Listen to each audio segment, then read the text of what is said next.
Hello, I'm Paul Briley, and you're listening to Off the Comma. I'm a human who cares about supporting other humans. On this podcast, we explore all facets of what it means to feel stuck in life. We talk with people just like us who found themselves sitting on a comma and not knowing where to go next. We'll unpack the experience with them, where they've been stuck, what it feels like, what they experienced, and what they learned. My goal is to inspire you by seeing yourself in others. I believe that when we feel more connected and seen, magic can happen. And remember, if you find yourself sitting on a comma in your life, you can also talk to me without a microphone. To explore coaching with me and getting off the comma in your own life, check out my information and book a call with me at offthecomma.com. And I'm also doing something different. I'm curating my own sponsor community, local businesses and professionals who I handpick and who align with our vision here. Be sure to check them out, learn more about them on my website and my YouTube channel. In the meantime, let's get into this week's conversation.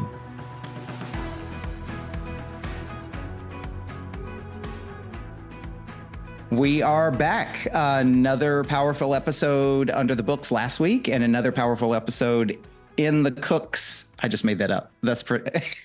I don't know if that's going to land or not. Anyway, we've got another powerful episode cooking this week. I'm very excited again to be meeting someone new. This is not someone from my circle that I have any history with. So today we're going to be talking to Sheridan Taylor, and I'll be meeting Sheridan for the first time and learning about him through his story and his experiences that he shares.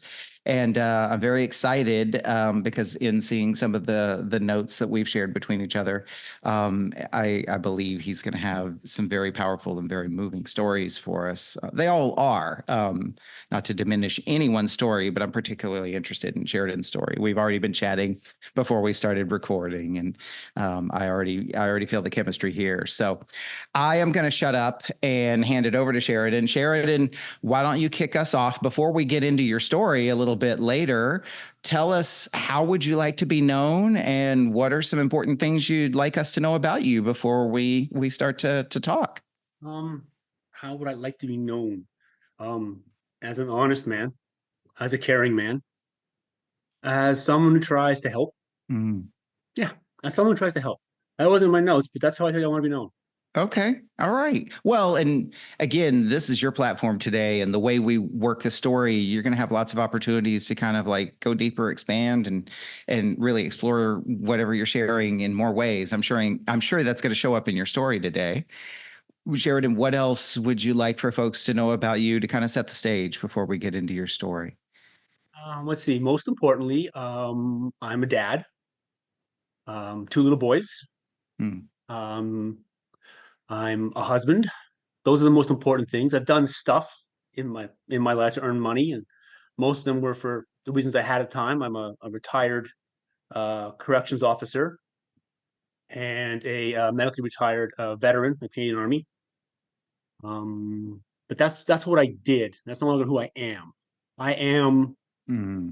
I am a dad and a husband and a guy who tries to help. Okay. Yeah. I really appreciate the distinction too, because I've talked with folks on other episodes, and I'm kind of practicing this in my own life. Like, I can't speak to Canada, but here in the United States, that's always the first question you ask whenever you meet somebody. What do you do? What do you do for a living? What's your job? Right? What do you do? I'm really Yep. trying to get away from that because we're so much more than our jobs and the things that we do. And you just flat out said it. Like, I do stuff, I have done stuff, but here's who I really am. So it just kudos to you for that. I appreciate that. That was the loss of identity is a big part of what led to my comma. Hmm. When I was in the military, when I was in the army, it was my life. It was all I was, right? I had a life outside of the army, sort of, right? I had a wife. I loved her very much. She loved me back. Um, but I was a soldier. Hmm. I was a paratrooper. I was a commando. That's what I was. And then when I got injured and I couldn't be that anymore, and I went from being, in the, top whatever percentile, right? So I worked hard at trying to live to my heroes' standards. And when I fell to the point where I could barely hobble, never mind parachute, never mind run, never mind, um, who am I now? Hmm. Right? I lost that, and then I rebuilt myself, and then I got injured again. I got medically discharged. Well, now I lost who I am as a person. Like, this is, who am I now? And that was, I spun around for a while Mm, with that. So that was part of the comma too. Just that identity. Who am I, right? And we get caught up in this culture, North America in general, not just, but we get, what do you do? mm, How do you contribute? How do you earn? What? Why are you worth talking to? What? How do you belong? Right? Like, mm. that's just not a. It's not intended in any way like that. But that's kind of how we've developed, right? Not like, hey, Yeah, it shows up in so many people's stories. I can certainly self-reference and talk about, how it showed up in my life. And it can really, really, you and I talked about this. It can really fuck with your mind, when you've invested everything into an identity that centers around work and contribution and so forth. So we can unpack that further in your story and or, sidebars as well. But I appreciate that. I appreciate you bringing that forward right at the front of the conversation and basically kind of setting the terms that I'm so much more than the things I might have done, the things that I currently do, and I think that's going to put a frame around what you'll share with us as well. Sheridan, in a second, we'll get into the 5 questions. Obviously, that frames the conversation we'll have today. But one of the things I do with every guest that I really enjoy doing is as you think ahead to the next, call it 40, 45 minutes or so, and the story you're going to be sharing with us, the conversation that we'll have, what intention would you have for yourself today in the telling of your story? tell it as authentically as possible, as true to the story, to me, and to do it in a way that, I believe the authenticity is how it reaches other people. Mm, Um, just lay it out in all its rawness, and by doing that in whatever media I've done it in so far, um, I've always had somebody reach out to me and say thanks, because something in there let them feel something in them that they needed to do something to change and improve their life. And mm, so, yeah, it's just be as honest as I can. It's my mm. intention. Thank you for that. My intention is to support you in your intention. We're going to create a space here for you to share that story, and you said it exactly the way I say it, which is my hope is that someone or someone's out there who are going to hear your story are going to see a little bit of themselves in you and your story. It'll make them feel a little less alone, a little bit more connected, and as you said, in the best of cases, inspired or empowered to maybe do something that they've either been secretly or maybe not secretly wanting to do or to change. So cool. All right, let's do this. Let's jump in. And as I ask the questions, we'll kind of flow back and forth too. But let's start with the first question. Sheridan, where in your life have you found yourself sitting on a comma?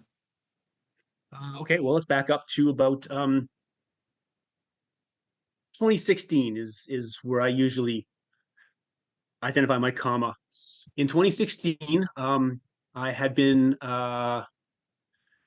out of the army for 4 years. I've been diagnosed with PTSD, some other disorders and stuff that I was ignoring and not dealing with and not treating, because that's what you do when you're in that state.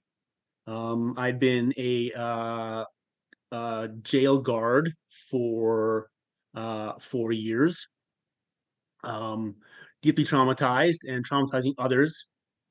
And my wife of 23 years had been dead for 2 years at that Hmm. point. She had taken her 2 years to die. She'd her chronic depression manifested as an eating disorder, and so she starved to death. Hmm. And the two of us went crazier and crazier, and were unable to help each other. And so that was awful in every conceivable way. And at the same, and in 2016, my first child, that's so possessive, but my son was born. He'd Hmm. been on the ground for a couple of months. There was a new woman in my life who is still in my life. Um, um, we were also not under, like, again, trauma, trust trauma, man. So it wasn't perfect, but it was amazing, and it still is. But I had a child, and I hated everything about my life because I hated me. Mm. I had no self-worth, no self-value, no love for me. I hated absolutely everything because I was trapped in pain and loneliness. I hadn't dealt with any of my emotions, processed anything.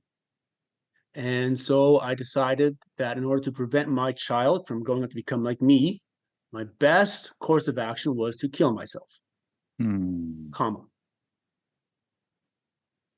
Mm. So That's a lot, and I just want to acknowledge you for first of all sharing that. And this was a very like rough, a dark place for you at that point. I mean, all of these things, you've got some awareness of the things that aren't working for you in your life. You certainly then are carrying all those things, which is just a crushing weight, I'm assuming, to bear, not just one, but many things, and coming to this place where it feels like there's really only one solution. yeah. So yeah, we can pull it apart. We can look at like attachment disorder because um I'm fourth generation veteran and I'm indigenous and up north here. That's not good things. It means we're pouring trauma onto trauma for generation after generation, which changes you like Mm. genetically as well as upbringing. Nature and nurture work against you. So we have that Mm. from birth. I was undiagnosed with ADHD, PTSD, and depression, anxiety from we don't even know when, but earliest childhood for sure, probably infancy, probably born into it. Quite honestly, I was born into crazy, made it worse because I'm a perfectionist. Mm. Um, Well, you uh, also, if I may, I'll jump in from time to time. Obviously, if you're in the middle of a thought, push me back out again, and also as I reflect things, correct me where I'm wrong. But you're introducing this thought, and it's something we can explore, or other folks can explore on their own. But as you talk about the trauma, there's the trauma you experience, and then there's this whole concept that we're starting to hear a lot more about in the United States, at least, about generational trauma and really these things that we inherit that aren't necessarily just genetic, that they're experiential and so forth. And so there's the traumas you experienced, and then there's the traumas that you've been carrying from your direct line of descendancy and ascendancy, and just this kind of, I mean, if I'm so understanding this right, this like compiling of unresolved traumas over time, plus the ones that you get to add in your own chapter. now just a quick note on that. So many of us are carrying our grandparents' pain and don't even know Mm. it. It's awful. But Mm. yeah, we take it that first as an example, right? Um, do you know if I'm not? I don't blame my parents for anything. My parents did the best they could with what they had, right? But that whole generation, for instance, children were taught not to feel, right? You can't be scared Mm. as a little boy. You can't be sad. You can't be lonely, right? You can't be anything except brave and strong. So what you learn, what I learned as a little boy, what my whole generation learns as a little boy is if you experience these sensations in your body, which you cannot help but experience because they're in your body, right? Emotions are nothing more than a physical response, a signal from your body outside stimulus, right? Like pain or hunger or whatever. No different. But if I let the adults in my life know that this thing's happening in my body, and I let these things out of my eyes, then I'll make them angry. I Mm. don't, but I can't stop feeling it. So that means there's something very much wrong with me fundamentally as a human being. That's a lesson we've Mm. been teaching our children for generations. So we learn to Mm. suppress this, try and suppress and hide this emotion, not feel it. So if you can't not feel it because it's neurological signals in your body and it's not the channels in your brain, right? So we learn as for our whole lives, there's something wrong with you. Mm.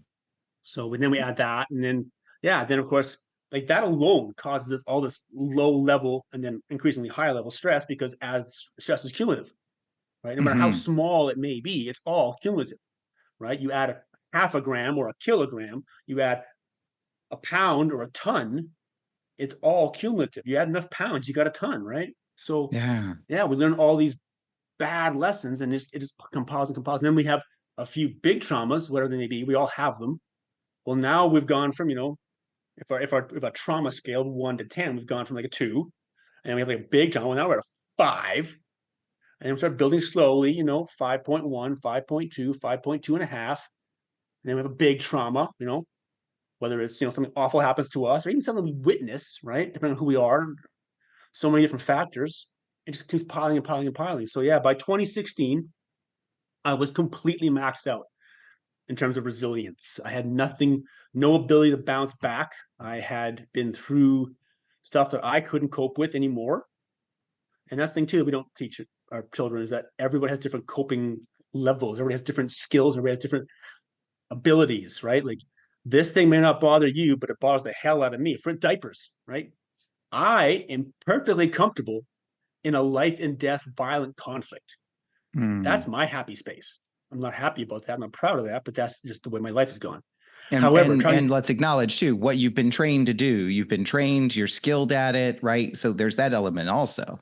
And I voluntarily trained myself even more. I sought that training out and I made myself better and better and better at it. I dedicated myself to becoming a weapon.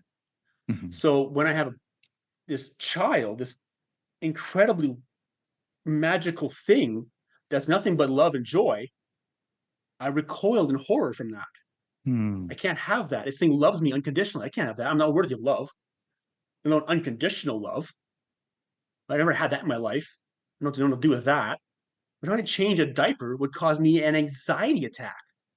I would rage and panic and freak out and throw things. I have a 200-pound man having a childish tantrum changing a diaper, right? So most humans don't have that. I assume have that reaction to changing a child's diaper. I don't anymore, thankfully. But yeah, so we have to, and we don't keep in mind that everybody's so different and yet so similar in so many ways, right?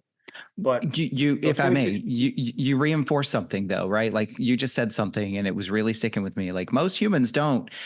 And I was thinking, well, I don't know that we know that's true. And you and I both know, like we know now, right? But you didn't know then because the only stuff you've really ever been told and shown was all the ways that you were wrong and what one version of right was supposed to be.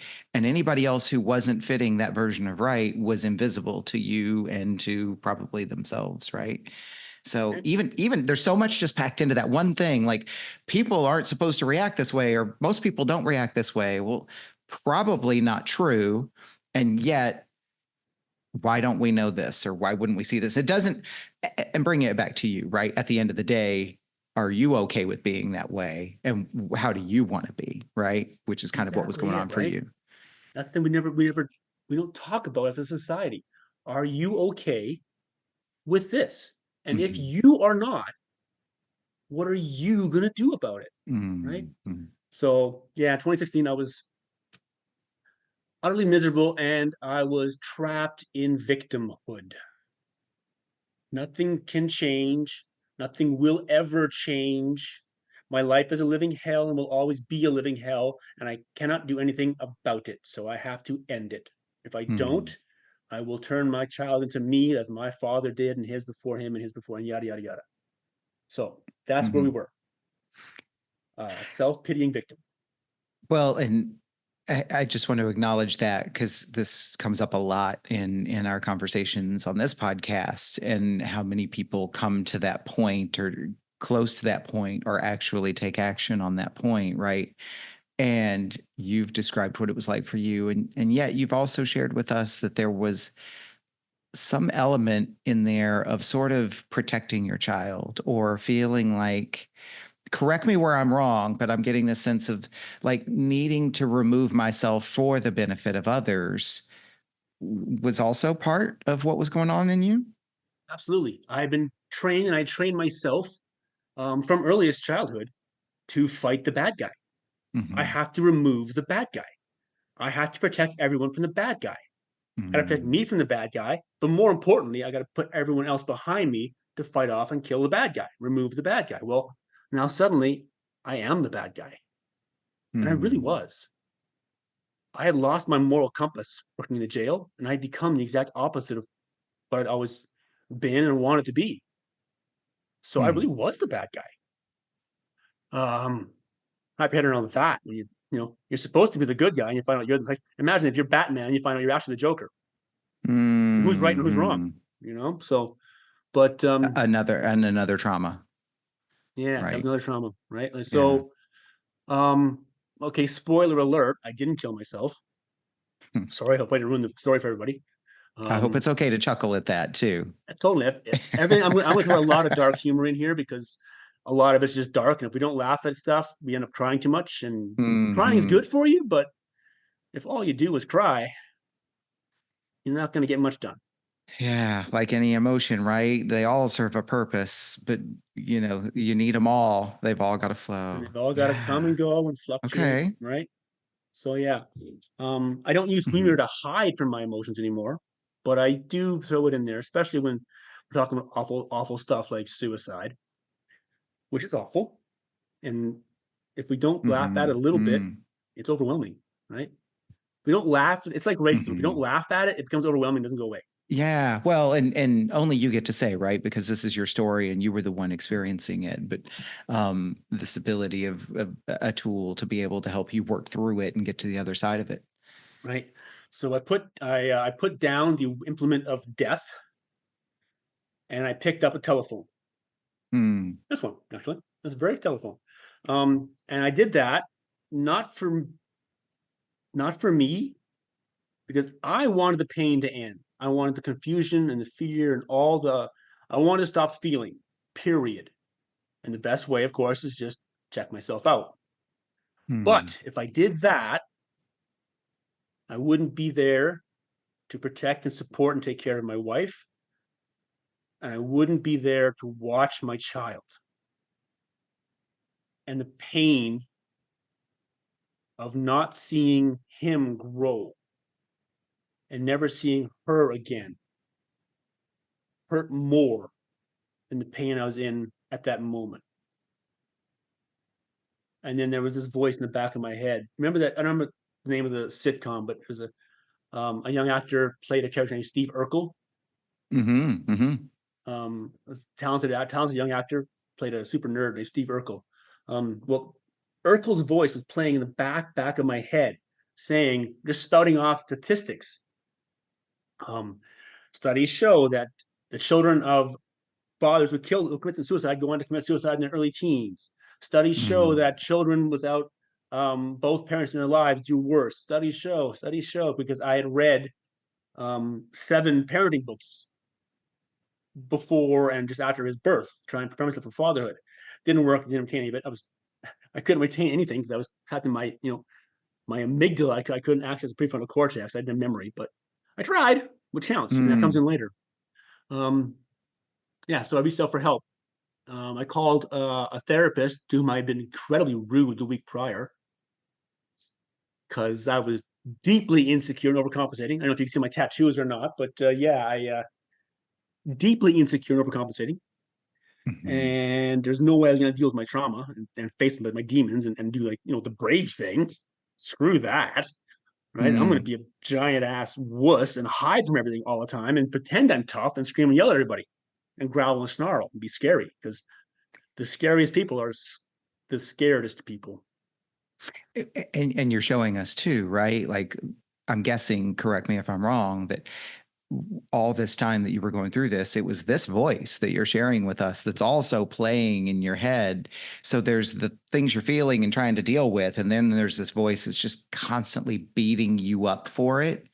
Like Constantly, yeah. no margin for getting a break or winning or No, because the way we have this, I don't think it's actually taught this way, but it's how looking back, so I felt, and a lot of people that I talk with and try to help and counsel now. I'm not a counselor, I'm not a therapist, but people I try to help, or even I'm not even a life coach. There's an old man who's been through some shit and knows some stuff. Um, but there's this message that if you're struggling, you're failing. mm-hmm, When that's so backwards. Like, if any of your listeners take anything away from this fucking conversation, listen to this. Whoever you are, listen to this. If you are struggling, that means you are fighting. mm-hmm, You are fighting. And as long as you are fighting your demons and fighting your pain and fighting your loneliness and fighting to survive, you're winning. That's how that works, mm-hmm. right? You only lose when you quit. You're only failing when you quit. As long as you're always trying, as long as you're always fighting, no matter how hard, and the harder it is to fight, the more you're winning. Mm. Like, holy shit, think about that. Yeah. The harder it is for you to get up and get your pants on in the morning, but you do it, and then you take care of your kids or the dog, or you go to work, or you just get up at all. And it's impossible, but you do it. That's winning. But we have this idea that if you're struggling, you're a failure at Mm. life. So yeah, this message I had was, because you're struggling with all this shit, you're weak Mm. and you're failing and you're unworthy and undeserving and less than. Mm. So And yet there's also, I'd love to go just one level deeper. You and I kind of talked about this before we started recording, that we do this here. You came to this moment and you literally said, I put down the implement of death, right? Whatever the weapon of choice was, and picked up the phone. It seems like within that moment, which was just such a small, micro, but profound part of your story, there was an element of surrender as well, because you could have kept going down the path you had chosen, and something, you already kind of described it a little bit, add to whatever else you would share there, but something said, no, choose a different path. surrender is a good word, except not in the way as in I give up, I lose, right? As Right. in, Right. um, I stopped trying to fight everything, including the things that were good for me. I stopped trying to fight what was healthy. I stopped trying Mm-hmm. to resist um, everything I was doing and was good at was unhealthy. And some level I knew that, but I had the idea that I was incapable of change. Yeah. I was incapable. So, but I was also, there's this um, sensation, feeling, awareness, perhaps, that there is a different way and that I could do it, but it's gonna be really hard and scary.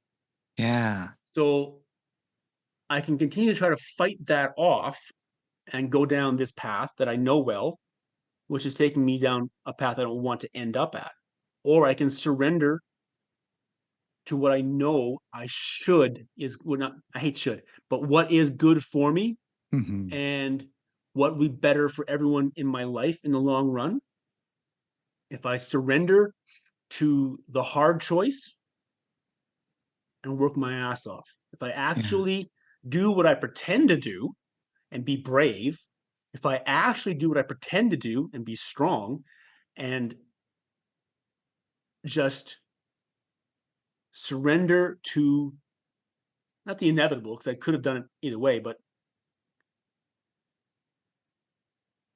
surrender to the right path, the correct path, Mm. the healthier path, And right? here's what I believe I'm also hearing you say, because I want to honor what you said. I introduced this element of surrender, but you were also saying the fight. What I believe I'm hearing you say, what I'm taking from this is, sometimes the fight is, it's the moving forward, right? That's what I hear consistently. You were always moving in a direction. The direction changed at that point of surrender, but the element of fight didn't, because it was always about moving forward. And as you've just told us, right, in a direction that was going to serve you best, that was in your best interest, that was in the best interest of the people that you loved. Yeah, it's similar to like sort of the concept of judo or jiu-jitsu or the gentler martial arts, maybe perhaps, where instead of trying to go force on force, for instance, like in a boxing match, right? Or even that's science, but it's still, instead of force on force, it's an accepting of your opponent's energy, momentum, weight, and everything, and harnessing it with physics to achieve your desired end, hitting him with the planet, right? Mm-hmm. Um, Similar to that, with we could sort of make that analogy with my condition at the time, where instead of trying to, the fight I was having was the resistance to facing the fact that I had issues, I had struggles, I had problems, I had trauma, and there's only one way to deal with that healthily. Mm. So the struggle wasn't so much with the actual thoughts, the actual memories. The struggle was how I felt about myself for having those feelings and thoughts about those memories. So the Mm-hmm. surrender, or rather, yeah, the employment of using the fear to my advantage. I'm afraid of life, but I'm afraid of dying without watching my baby grow up more. So I harnessed my fear as best I could at the time. Don't get me wrong. Mm-hmm. I was a lunatic. Um, and he carries the scars of that. The first 4 years of his life, his father was a madman. You highlight something I just want to call attention to again, because I can personally relate to it. And I know there are people out there who can relate to it and probably have not heard or found the right words to explain it to themselves first and then others, right? But this, you just so are just so beautifully talked about how there's the thing that you feel, which is bad enough. And then there's the feeling bad about feeling it. So the beating yourself up for feeling the thing that you kind of didn't really have control over in the first place. And the loop and the cycle that that does in one's mind. It's like, I feel bad about the such and such thing. And that can be any of them, right? Guilt, shame, anger, whatever it is, right?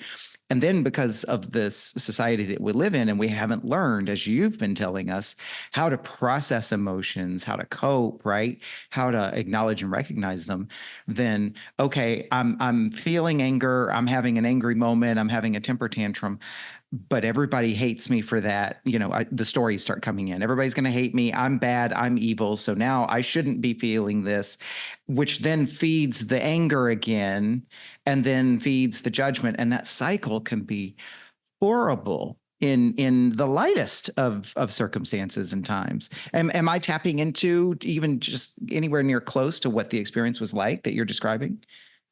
Yeah, totally.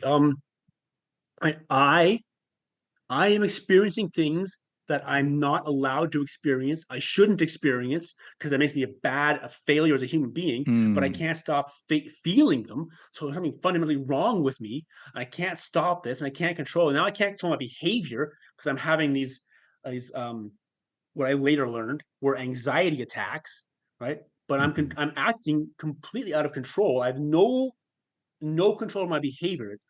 I was trying to control everything, especially my thoughts and emotions, which is not possible. So I couldn't control anything when it would explode, and I would behave in the most childish, absurd ways. But I'm a 200-pound, 6 foot tall, trained killer having a tantrum. That's mm, terrifying mm, to anyone, right? So yeah, that I was not adulting at all, and I wasn't husbanding well at all, and I was parenting even worse for the first 4 years of my marriage and my child's life. mm, And we're at the point now where we're all starting to really fix that. I'm in a much, much, much better place after 8 years of therapy of various modalities, um, and proper medication. That's been helpful too. mhm, My son is doing amazingly well with his therapy and medication and natural youthful resilience, and his school is incredible, so helpful. Um, and my wife is now working really hard on hers before me and with me. mhm, So we're all at a place where we're working really hard. But here's where it gets amazing. Here's where it gets amazing. In the 2 years between my first and my second son's birth, my wife and I had repaired ourselves, healed ourselves, whatever you want to call it, enough that our baby is untouched with trauma. mm, There's not a fucking sign of it. There's no mm, ADHD signs. There's no nothing. We fixed our shit enough that we actually honestly stopped the cycle. mm. That's powerful. Folks And can't see you, but I mean, this is such a profound moment for you, and it's coming up in all these emotions that are coming to the surface for you. yeah, I'm I crying. can sense I can sense a lot of emotions. I don't want to make any assumptions. What's coming up for you right now? What are you feeling that's expressing itself this way for you? Oh, it's a profound gratitude, really, more than anything, that we did this. We did this for him his older brother, ourselves, we did, whoever's going to come along in his life later. We did this. We kicked the shit out of our demons enough at that time. We've gone back and forth, up and down since, but we've done it enough, well enough at that point that our 6-year-old is untouched with our grandparents and great grandparents' pain, let alone ours. He is your normal, healthy, sociopathic 6-year-old, like they all are. He's of his own creation, right? right. As opposed to He's starting to inherited. learn, experience other, other sensations. Like realize that there are things outside of himself now, and he's becoming to be more aware, wanting to help other people and be kind and gentle, right? But yeah, he's just becoming aware of that. But I just have to acknowledge you for the work that you did. You've been slowly telling us the story of kind of where it came to a head, the things that have happened since, and then through this emotional expression of and look at the outcome of that work and this proof and evidence. I want to go to the second question then, and you can certainly go back and forth. But the second question is, as you look back at this comma that you sat on, what did it create for you? a whole new man, a man I didn't know I could be, a man I didn't know it could exist. Eventually, eventually, it by swallowing false pride and stop trying to be the image of strong, the rugged individual, right? John Wayne, and actually reach out for help. Be strong enough to actually ask for help. Be courageous enough to actually say, "Hey, I don't know what I'm doing. I need help." Um, and then by being wise enough, not smart, but wise enough to recognize that everything I thought I knew was not serving me, was probably and must therefore be at least in some degree incorrect. Mm. And by being wise enough to learn from those who knew better, and by being strong enough and courageous enough and disciplined enough and just fucking stubborn enough to never quit, no matter how hard it got, I forged out of myself a different man. I won't say better, but a happier man, Mm-hmm. a healthier man. I will say a better dad, because I wasn't a dad, I was a father, right? Any asshole can be a father. I'm a dad now. My kids come to me. They seek my attention. They want to play with me. Um, I'm a much better husband than I was. I'm a better human being, I feel, as a result of getting off the comma by just applying the work, learning to sit in an emotion all the way through, not pushing it down, not hiding from it, not suppressing it, not boxing it up, you know, just breathing and sitting through it and allowing it to let itself release itself and go away. They don't want to stay. They serve a purpose. And then when they go, they want to go, right? Learning to pull back from that self-centered vision, that lens where it's all about me and my pain, right? And just opening that up and seeing um, that how I perceive this situation at this moment because of the emotions I'm feeling doesn't necessarily mean that is what's actually happening. There's a lot more going on. Yeah. Well, and I just really want to call attention to that because it really resonates with me. You have described a person who had some such entrenched beliefs, right? Beliefs, worldviews. A lot of them came from your childhood, from before your childhood, and then, of course, through your own life experiences.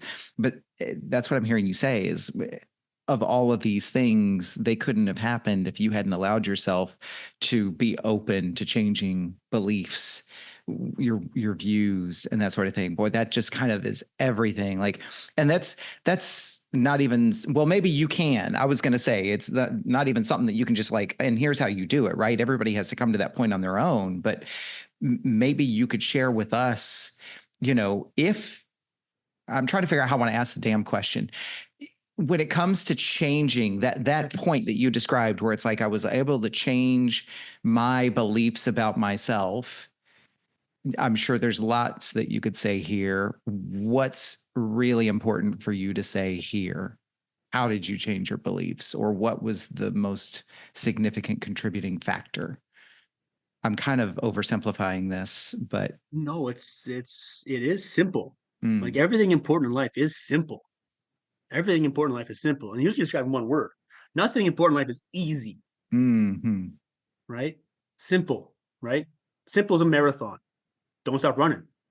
Ain't easy. Hard. right, Sucks. right. Don't do it. Right. But um yeah, how do they change?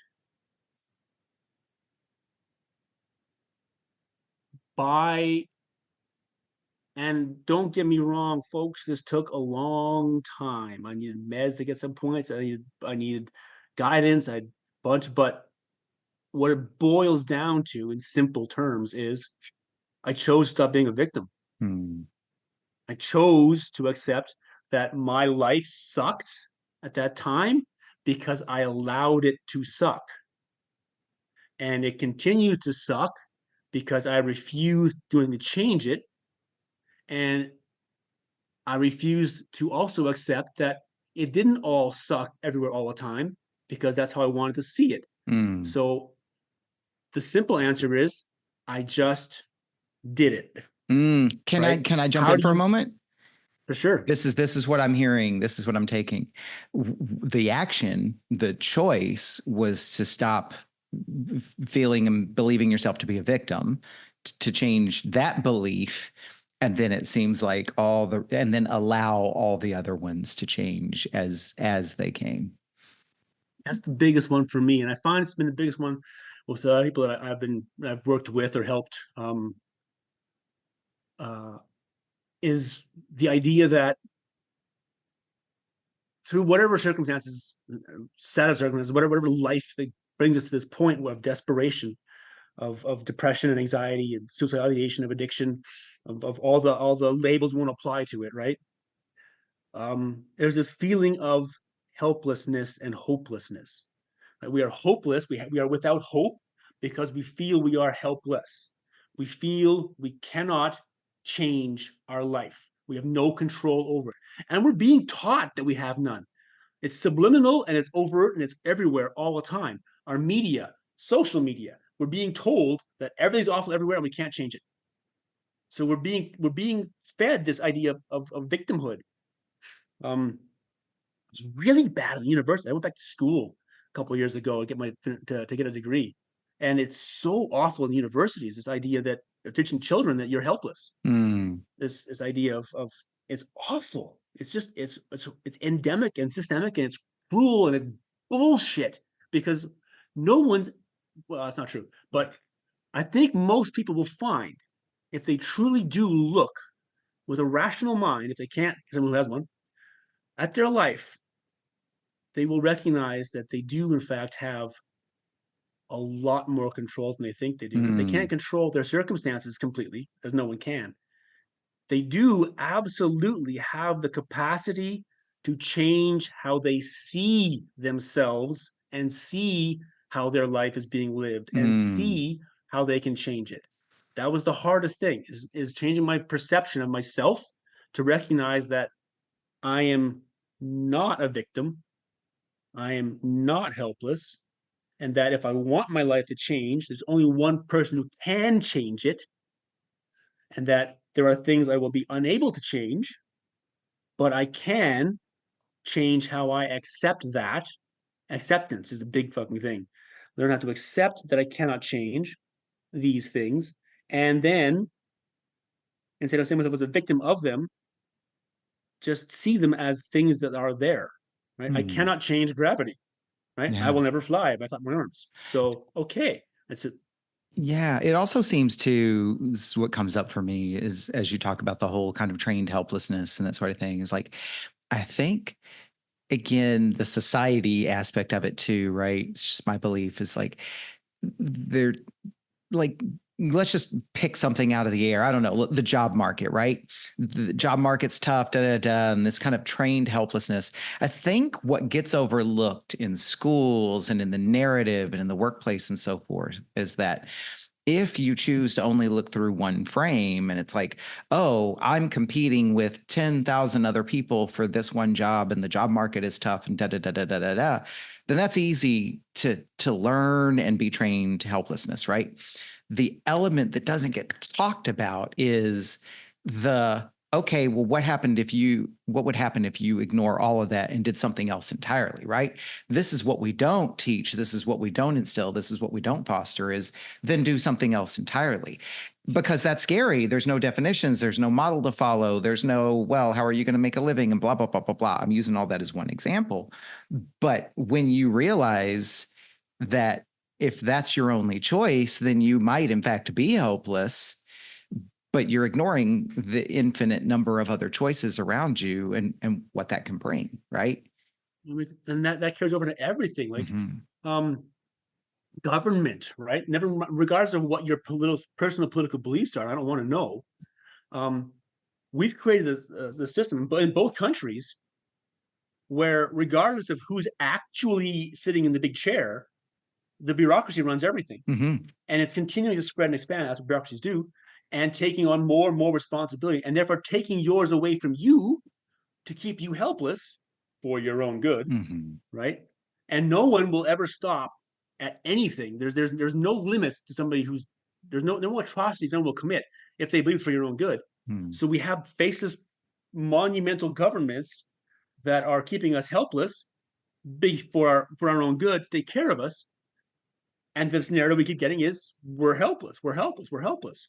And media feeds that, and it's just we have this constant message that's being pumped at us that you are you cannot control your life. You are Mm-hmm. helpless, and therefore you will be hopeless. When it's a lie. Yeah. It's a blatant lie. Well, and you're showing us that you've challenged that. You've chosen, you've come to a place where you can set aside the broader narrative and what's being told from the outside, and you can redefine and reframe that from inside. So For that's me, yeah. Well, and that's what matters, right? Because at the end of the day, it's your story and what you've done for you. And ultimately, your story can inspire others to go within themselves and then define that for themselves in their own way. I want to go to the third question because you've already started down this path. I want you to expand on and add to it. The third question is, as you look back at the comma that you were sitting on, what have you learned about yourself? What are you learning about yourself? oh, okay. This actually brings us back to the comma. Right back to the comma as a question, as the frame of the question. But um, the most profound shift of my life happened in that period. I couldn't say it was even what year it was, because those years are all a blend of pain. Mhm. But somewhere around between 216 and 218, probably 270, somewhere in there. Anyway, 2016, 2017, somewhere in there. Um, I learned to recognize that I'm a good man. Mm. And this was hard. This was really, really hard to accept, because all my life I believed I wasn't. I tried hard to be. I wanted to be, but I wasn't, and I never would be. Mm. But um, I was in the jail, and the way it works is there's somebody watching you and opening doors on camera, right? So you go reach the door, and when until your hand actually closes on it, right, it doesn't open, Mm. right? Trained paranoia, but and then it cycles, right? You hear the hydraulic air, like the hiss of the air, and then there's bonk of the giant steel bar rocking itself back into the giant steel door, right? Just a ugh, ugh, Mm. chills just thinking about how awful that whole environment is. But I'm standing there, I'm holding this door, and as I go to grab it, um, this voice in my head, this incredibly sarcastic voice in my head goes, "So, you got to kill yourself, do you, to save your kid from you, huh? Mm. Let's talk about that, Taylor." Um, and the door, remember, like every couple of seconds, right? So that's still happening. And this voice goes, so why you gotta kill yourself? Because I'm the worst father in the world. Are you now? Mm. Are you really? Okay, so trigger warning here. We'll talk about some awful stuff if we haven't already. It goes, so if you're the worst father in the world, let me ask you, have you ever raped your infant child? Like, Mm. no. Well, then you're not the worst because there's a guy over that about 100 yards away from you, does that. Oh. Have you ever beaten your child, your infant child? Have you ever struck your infant child? Have you ever, right? And there's this litany of horrific acts, right? Just reciting itself. Mm. Have you ever? Have you ever? Have you ever? Right? And the answer is always no, no, no, no, no, no, no, right? Okay. So have you ever intentionally tried to harm your child? No. So you are by definition, therefore, not the worst father in the world, are you? And I couldn't answer that. Well, I could, but I didn't want to. I don't want to give the obvious answer. Mm. And so let's explore some more. Why are you here in this building? This is my job. Do you like your job? I hate my job. I hate everything about my job. I hate everyone here. So why are you here? It's my job. Why are you here? For the salary, to feed my kid and my wife. Oh, I see what you said there. I see what you're doing there. Yeah, yeah. So you're here. Okay, cool. Does your kid have a roof over his head? Does your kid have food? Does your kid have the yada yada yada? This thing like, Mhm. does your kid? Do you do these things for your kid? Like, yeah, yeah, yeah, yeah, yeah, yeah, yeah. Fine, okay. And this, I don't know how long. I have no idea how long I was there, while this door is cycling, right? And I'm getting yelled at Mm. because it's shift change. I'm supposed to be replacing my And yet it's interesting, right? Like you've now shared with us the two different voices, right? There was the sabotaging voice, the inner critic, whatever, all the labels that we can use, right? Earlier, that was kind of like pushing you into this perilous decision. And now this is what I would call the inner wisdom, right? Because it's challenging you. It's pushing you in a direction that's in your best interest, right? It's challenging your viewpoint. It's interesting that those voices have the same kind of general tone, because usually those voices have different tones. But I love how you're describing this for us, because I mean, this could be textbook in a way, but yet that voice is still kind of uniquely you in its own way. But yeah, it's the yeah. the difference though, right? Because this one is steering you in a positive and resourceful kind of way, whereas the other one wasn't. Yeah. So and then it busted this bit out here, and this is a part that I've used many times myself now to help others reach this moment, right? Mhm. This realization. It says, so did you or did you not, Taylor, read 7 books on parenting so you wouldn't make the mistakes that were made with you? Yes, I did. Why? Because I want to be a good dad. Are you a good dad? No, I'm the worst dad in the world. Oh, no, no, we've already proven you're not. Right. Mm. Okay. Okay. Fine. No, I'm not a good dad. No, are you not? Okay. So here's the question for you. If you were a shitty dad, would you care you're a shitty dad? Mm. I guess not. No, probably not. No. So because you try really hard to be a good dad because you want to be a good dad, what kind of person does that? That's not a question. What kind of person tries really hard to be a good person and feels really bad if they don't make it? A good person or a bad person? Well, I hummed and hawed, and finally I said a good person. So if you're trying to do good things, be a good dad, be a good husband, be a good citizen, you're trying really hard to be a good man because you want to be a good man and you hate when you're not being a good man. What does that make you, motherfucker? Mm. And I was so overwhelmed, and I couldn't actually answer myself. That I couldn't actually say I'm a good man. I was so overwhelmed. I walked out of the job. I walked off. I just Mm. walked out. Um, I couldn't go on the unit. Um, I was so overwhelmed with the idea that because I try my hardest to be a good man, I am by definition a good man. Mm. Right? There's a takeaway for you folks. If you're trying really hard to be a good person, guess what? You're a good person. It's the intent that matters, right? If you A- try to be a good person, you're a good person. And a good person who's struggling with things that are happening to them, that they're carrying, problems to be solved, things to be changed, but fundamentally underneath it all is a good person. This is what this voice is Exactly, right? challenging you. It's like you have to Mhm. change the belief underneath before you can then start to unpack and deconstruct all the other stuff that's like been just piled on you as you started the story with.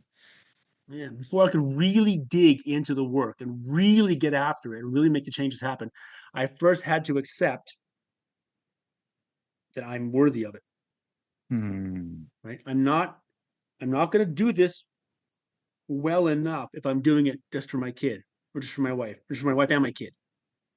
If I don't actually believe that I am as responsible to take care of myself as I am to take care of them, I'm not going to do it. So, yeah, my Hmm. subconscious, unconscious, ego, whatever, whoever that was, knew that it had to take on the fundamental feeling of lack of like the fundamental the ability or the sorry, let me rephrase this. It had to challenge the idea that I'm unlovable, Hmm. unworthy of love, especially my own. Hmm. Hmm. And so it did that, and it messed with my head.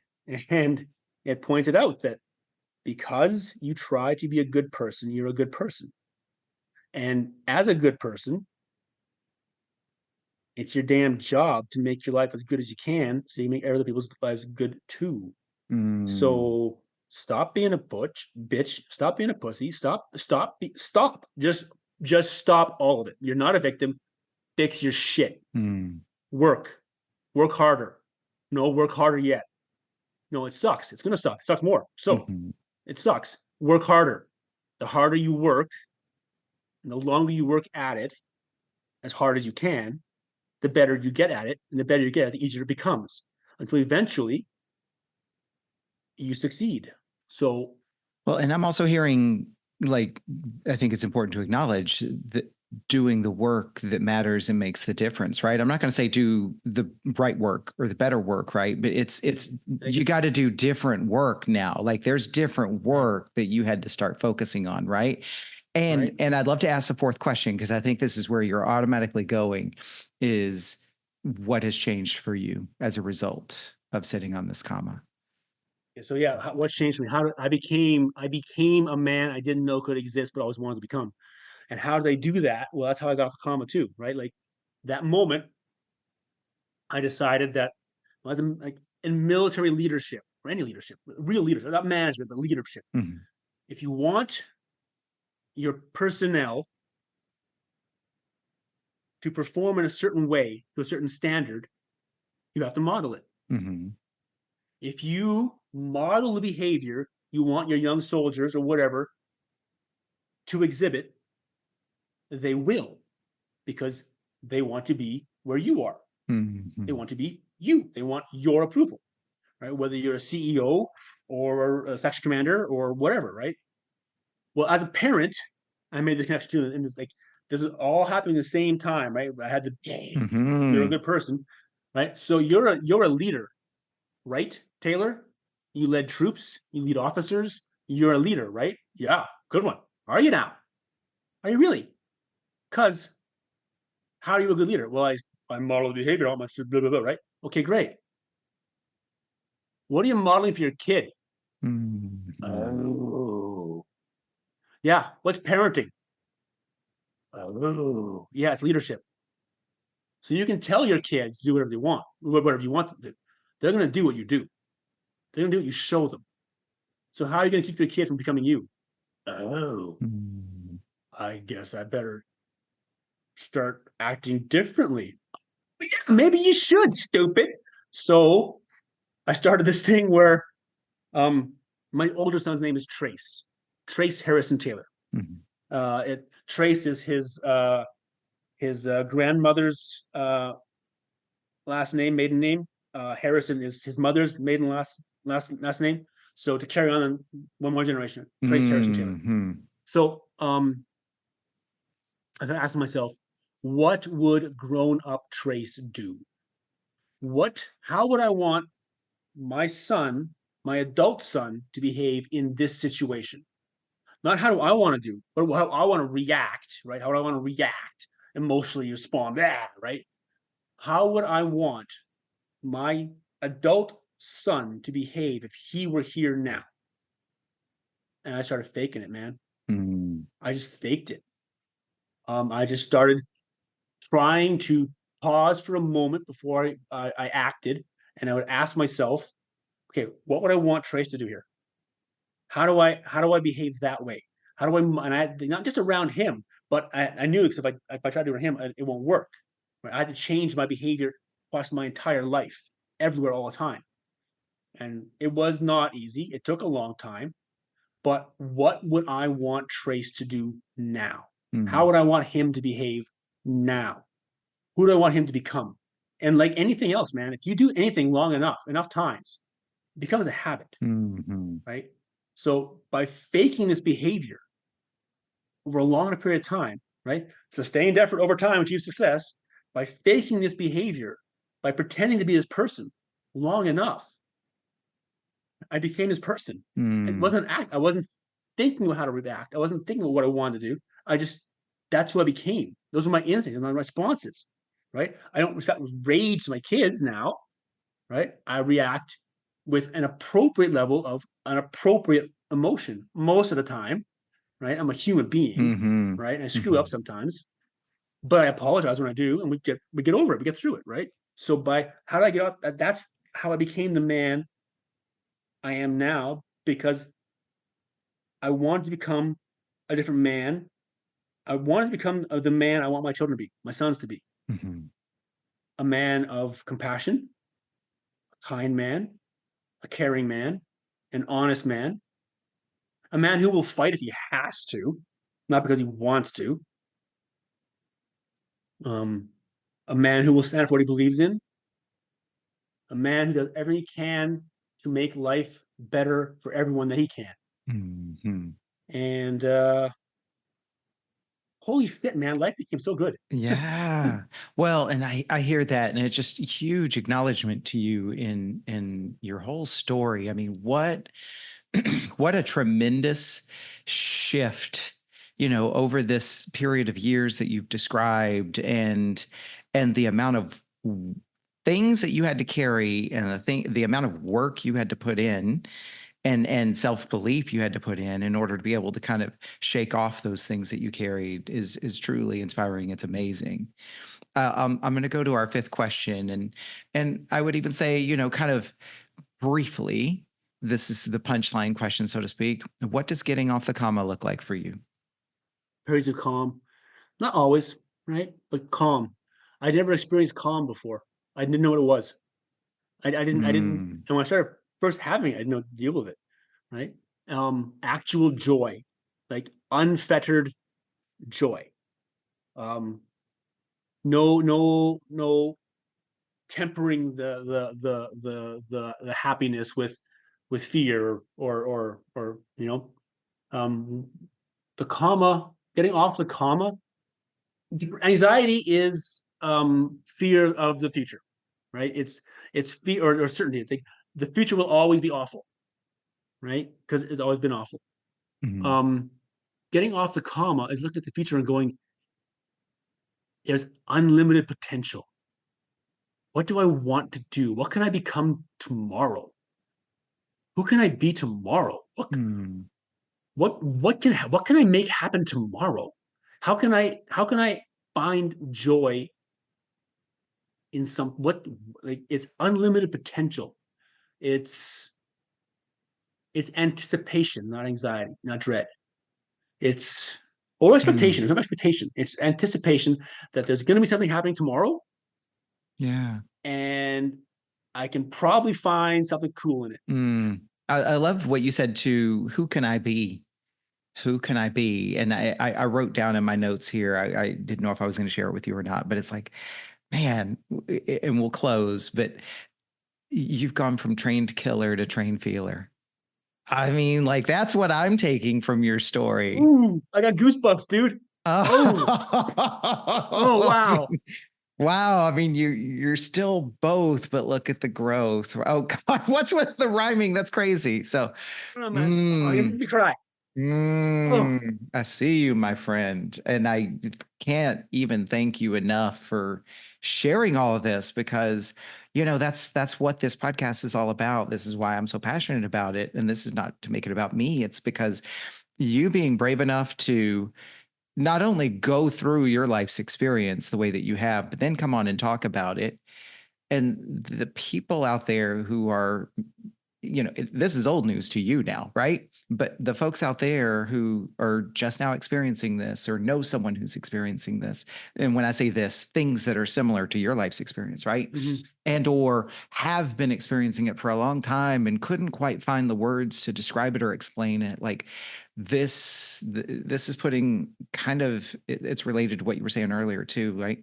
This is putting sharing these stories, practicing the art of listening, being vulnerable and open is putting the power back into the tribe. And I use that as a word of saying, we don't always, I want to be very clear about what I'm saying here. We don't always need someone else to tell us to figure things out or to fix things for us, right? There are times when that's appropriate, or there's times when that's the thing that we want and seek. But there's so much power in just learning from each other, seeing each other's examples, listening to someone's story, and then taking the parts that resonate for you. And so that what you've done here just really embodies all of that. So my acknowledgement to you, Sheridan. Where can people find you? I'm going to put all of your links in the show notes so they can go to the show notes, folks, and click on the links. It's easy for you. Tell us if folks want to learn more about you, connect with you, maybe even talk to you. Where can they find you? Where are your platforms?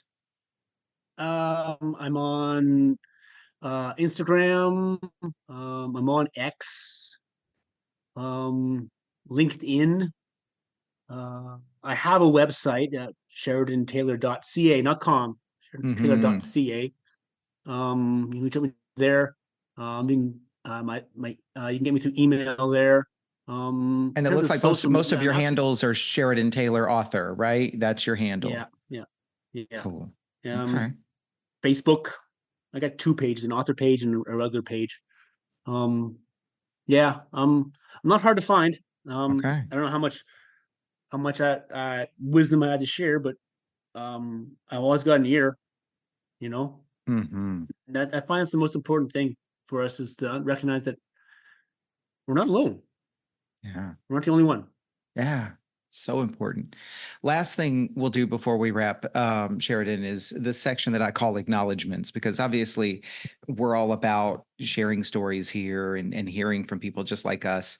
And your story wouldn't be complete if we didn't look at people in your circle who you would like to lift up and give a voice to. And so with acknowledgments, it's your opportunity to give a voice to, boost, publicize, give credit to, lift up folks that matter to you. And that can be causes, organizations, other creators, people in your life. So, who would you like to acknowledge today? And I'll put all of those links and descriptions in the show notes. Um, these are these are organizations and people that helped me save my life, and Mm, therefore, um, yeah, they're pretty important to me. And in no particular order. There's Wayfound Mental Health Group. There's the Veterans Transition Network. There's Wounded Warriors Canada. There's Higher Ground Counseling. Jennifer Primer is the prime mover behind saving my life. Um, and there's the Alberta Critical Incident Peer Network. Um, these are all groups that have dedicated them. These are men and women who have dedicated their lives to serving those who have served, helping mhm, those who are struggling with occupational stress injuries and PTSD and stuff that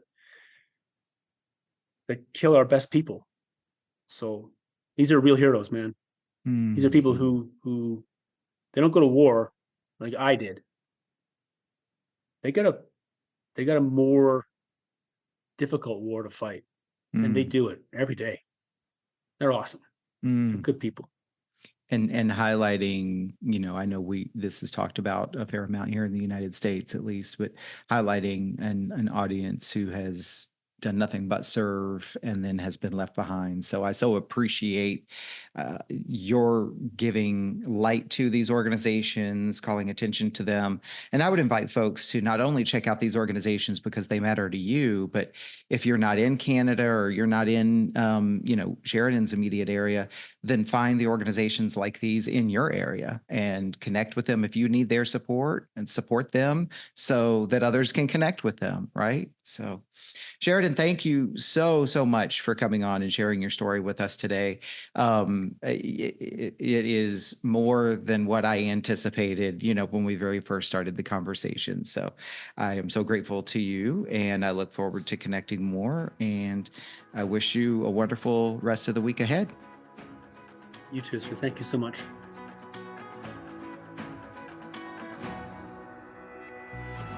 What an honor it is for me to witness these powerful stories. I hope you feel the same way too. Think about what you learned from this conversation. What stood out for you? What challenged you? What inspired you? And I encourage you to write it down in some form of journaling and reflection. Surprises can reveal themselves to you when you do this. And if you were moved by today's conversation, pass it along to someone you care about. Let's spread the word. Let's continue to build connection. And if you do discover something you'd like to unpack further, book a call with me and let's talk about it. My links are in the show notes. Be sure to like this episode, follow the podcast here on this platform and social media at Off the Comma, and feel free to comment and interact with these posts and episodes. Check out my website for workshops, events, and my sponsor community. I'm covering the costs of production by curating my own sponsors who align with our vision. Be sure to check them out. They're all powerful people and businesses. Thank you for listening to this episode of Off the Comma. As always, keep noticing and keep listening.